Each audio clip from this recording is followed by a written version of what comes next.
Perfecto, Carlos, gracias por esta información. Volvemos entonces contigo con más reacciones desde el Congreso, pero vamos a cambiar totalmente de tema ahora. Vamos a hablar de emprendimientos. Lo cierto es que muchas personas actualmente se animan pues por arriesgarse, por lanzarse y por hacer su propia empresa, por apostar por sus propias ideas. Pero hay ciertos consejos, ciertos parámetros que debemos tener en cuenta para finalmente tener un negocio exitoso. Es por eso que hoy hemos invitado a Javier Salinas. Él es director del Centro de Emprendimiento de la Universidad Pacífico. ¿Cómo estás? Bueno, tienes, muchas gracias. Al contrario. Cuéntanos qué tenemos que tener como mínimo para poder lanzarnos, para poder tener pues un emprendimiento. Muchas gracias por la pregunta.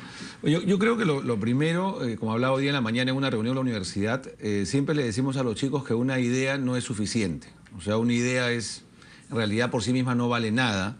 Y empieza a tomar valor en la medida de que nosotros podamos interesar a las personas, o sea, formar un equipo y empezar a interesar a un mínimo de personas en el mercado, ¿no? Entonces, yo creo que partimos por una idea y que tenga, de hecho, un componente innovador. Hoy las personas están dispuestas a consumir, digamos, ideas innovadoras y sobre todo consumir futuro. ¿Pero a qué nos referimos, ¿no? Por ejemplo, con una idea innovadora? Una innovadora, la gente confunde o cree que lo innovador es, por ejemplo, un app o algo tecnológico, cuando en realidad lo innovador puede ser, por ejemplo, nosotros tenemos un emprendimiento de chocolates, por ejemplo. Uno puede decir que innovador hay en los chocolates. Sin embargo, lo innovador en una industria de chocolates, por ejemplo, que se incorpore a todo el proceso de producción y se pueda certificar el origen del chocolate orgánico hasta el final de la cadena de mercado y sobre todo regresar precios justos, por ejemplo, a los productores. Eso ya es un componente innovador, ¿no? Bueno, pero hay que tener también las estrategias, las metas claras, ¿no? Porque a veces cuando uno empieza con un emprendimiento, empieza solo. Todavía no tiene un equipo formado y uno mismo pues se encarga de hacer,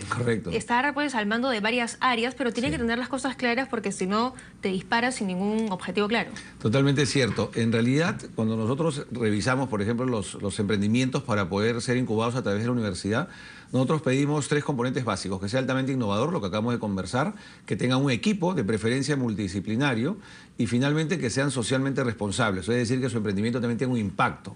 Pero lo que mencionaste tú del equipo es muy importante. De hecho, cuando hablamos, por ejemplo, con inversores y emprendedores, en realidad lo primero que se evalúa es el equipo.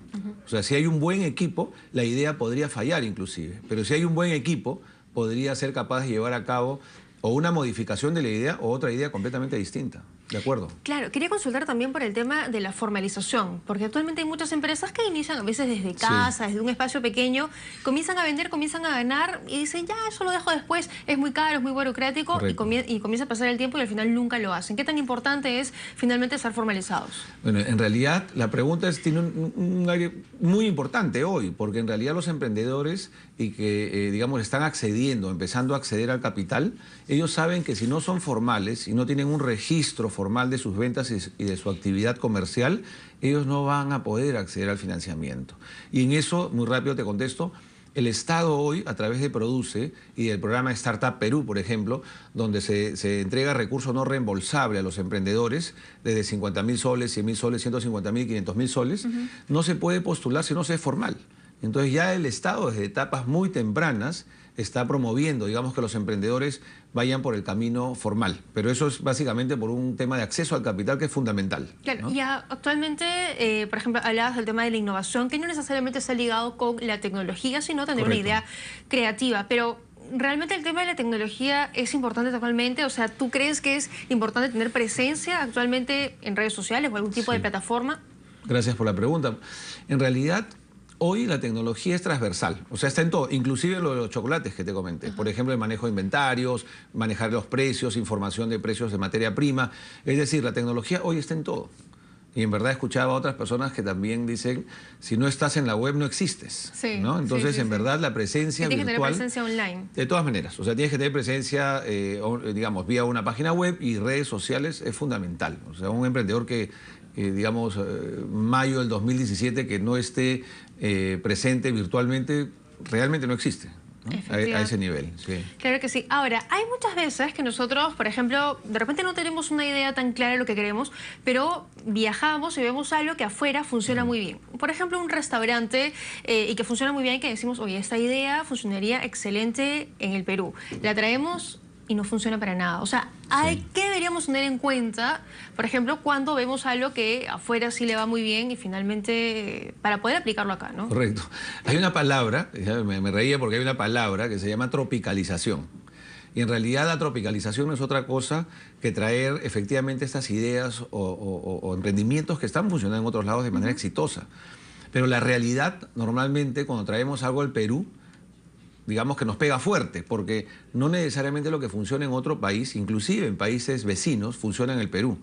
Digamos, temas como la penetración de Internet o la costumbre de comprar por Internet o, digamos, el acceso que tenemos a cierta información de mercado, el tamaño de mercado, hacen que no necesariamente las cosas que funcionan fuera funcionen en el Perú. Pero esta palabra tropicalización es en verdad cómo traigo una idea y que funcione. Exacto, ¿no? Y porque no es simplemente traer y aplicarlo y Correcto. saber ubicarlo, va a funcionar, conocer a tu público también, eso es importantísimo, ¿no?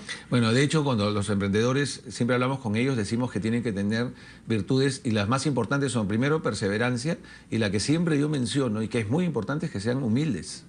O sea, un emprendedor que no es capaz, digamos, de tener este feedback de mercado y cambiar su propuesta de negocio, porque el mercado es el que manda. Entonces, si no es capaz de cambiar su propuesta de negocio, este componente de humildad para nosotros es fundamental. O sea, ¿con eso te refieres a que, por ejemplo, si mi idea no está funcionando tan bien, no está teniendo mucha acogida, tengo que estar dispuesto a cambiar, a modificar, a cambiar algo, de pronto reiniciar también, ¿no? En algunos inclusive casos. Cambiar de equipo. Hoy en la mañana estábamos conversando con unos emprendedores en el tema de salud y decían que ellos prácticamente después de 9 años, que es un montón, recién están viendo la monetización, digamos, de su idea. Monetización significa empezar a ver algo de plata por el uso de su propuesta, digamos, ¿no? Entonces, en verdad, ocurre que a veces elegimos mal a nuestros socios, ocurre que nuestra propuesta no era exactamente lo que pensábamos. Entonces, redondeando un poco esta parte, lo que siempre le decimos a los emprendedores es, a veces los emprendedores te dicen, no te quiero contar mi idea porque se la van a robar. Sí. Eso es muy común, pero en realidad nadie va a robar nada, porque la ventaja de contar una idea es que justamente las personas más cercanas a ti te van a poder dar una primera impresión.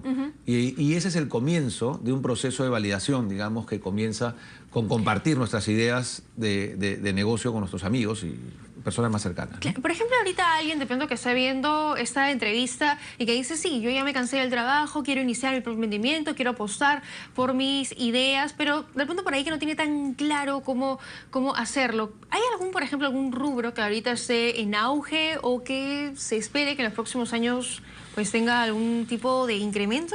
Sí, muchas gracias por la pregunta. Créeme que en el país lo que está comenzando hoy a generar mucho interés es la industria del fintech, ¿no? Que el fintech no es otra cosa que la unión de dos palabras, financial and technology, que resumidas se llama fintech, y que tiene que ver con que los emprendedores usen hoy la tecnología para empezar a brindar servicios financieros y de seguros. Entonces, si bien no brindan todo lo que puede hacer un banco, sí brindan partes o servicios específicos, como por ejemplo pagos, transferencias, cambio de dólares, tarjetas de débito, en fin, empiezan a darse ciertos servicios específicos y eso en Perú está ahora recién comenzando. Entonces es un tema, digamos, relativamente nuevo y que la estabilidad macroeconómica de Perú y la libertad monetaria presentan como una gran oportunidad. Y ya como para ir finalizando, por ejemplo, alguien que ya se arriesgó, que ya lanzó su emprendimiento, ¿qué debería tener en cuenta para finalmente mantenerlo en el tiempo y que le puede pues buenos ingresos? Bueno, gracias, porque ahí unimos como que los puntos de la entrevista y te agradezco, porque es una buena pregunta para terminar.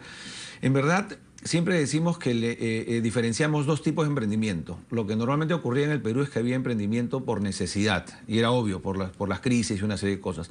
Hoy en el Perú, prácticamente lo que vemos es ya emprendimiento por oportunidad. Y eso tiene que ver con que ya el Estado está apoyando, el sector privado está mucho más metido en términos de que ya la oferta para el emprendedor no es solo la incubación, hay redes de inversionistas ángeles muy activas y hay uno de los puntos que si el Estado financia las etapas tempranas del emprendedor para que éste pueda llegar a presentarse a un inversionista ángel que le dé finalmente el empujón al mercado, tiene que haber varios puntos como la formalización, por ejemplo, que tú habías dicho. O sea, si no es formal, no accede al capital. No, sí, y ahora hay varios proyectos también para iniciar y justamente obtener el financiamiento. Eso es buenísimo, la verdad. Bueno, la verdad que sí. Sí. Yo te diría, solo para terminar, Sí, por favor, quería comentarles a los amigos televidentes, de que el día 11 y 12 de mayo estamos llevando a cabo en la Universidad del Pacífico el primer evento de FinTech en el Perú y quería hacerlos partícipes de nuestra página, limafintechforum.com. Bueno, eso está buenísimo. Además, todo ya está en la web, así que ahí se van a poder enterar Sin muchísimo duda. más. Muchas gracias por A ti habernos las gracias, acompañado. Ha Tatiana. estado con nosotros Javier Salinas, director del Centro de Emprendimiento de la Universidad Pacífico. Nos vamos ahora hacia el RIMAC con un reporte de Catherine Soto. Muy buenas tardes, nos encontramos en el Hogar Canevaro.